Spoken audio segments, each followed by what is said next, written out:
Hi. போன பாட்டில் கணேஷும் வசந்தும் அந்த ரூம்குள்ளே போகும்போது பெட்டு மேலே செல்வரங்கம் உட்காந்து எதையோ சாப்பிட்டுட்டு இருந்தாருன்னு பார்த்துருந்தோம். இறந்து போய் டெட் பாடியாக இருந்தவர் எப்படி உயிரோடு வந்து சாப்பிட்டுட்டு இருக்க முடியும்? தெரிஞ்சுக்கணும்ல, வாங்க தொடர்ந்து பார்க்கலாம்.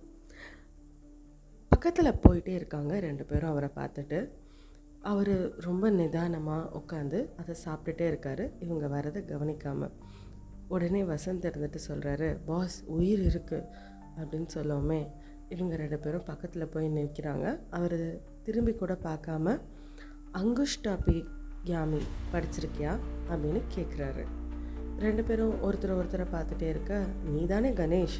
புக்கு பார்த்தேன், நல்லா இருந்துச்சு, ஆனால் டாக்டரை தான் கூட்டிகிட்டு வரலையே, என்ன கணேஷ் அப்படின்னு கேட்க, கணேஷ் ஒரு மாதிரி சந்தேகத்தோட, எதுக்குங்க டாக்டர்னு சொன்னோமே, கொடைக்கானலில் நல்ல இஎன்டி டாக்டர் இல்லை, அதனால தான் காசு செலவானாலும் பரவாயில்லன்னு சொன்னேன் அப்படின்னு.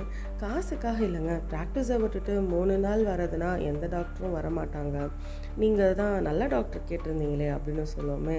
வசந்த் சப்ஜெக்டை மாற்றுறதுக்காக, அங்கே அப்பப்போ ஒரு பொண்ணு வந்துட்டு போயிட்டு இருந்தாலே, அவள் யார், உங்களுக்கு என்ன சொந்தம் அப்படின்னு கேட்குமே, அவர் சிரிச்சுக்கிட்டே காஞ்சனாவான்னு கேட்குறாரு. காஞ்சனாவும் நான் தான் காஞ்சனான்னு சொல்கிறாரு.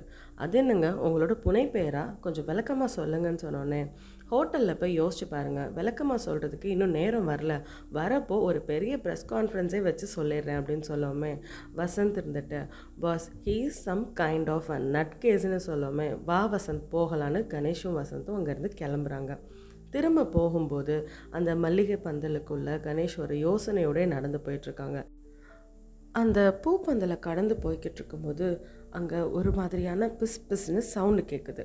என்னடான்னு ரெண்டு பேரும் திரும்பி பார்த்தா அங்கே காஞ்சனா நின்றுக்கிட்டு இருக்காங்க. அது எப்படி?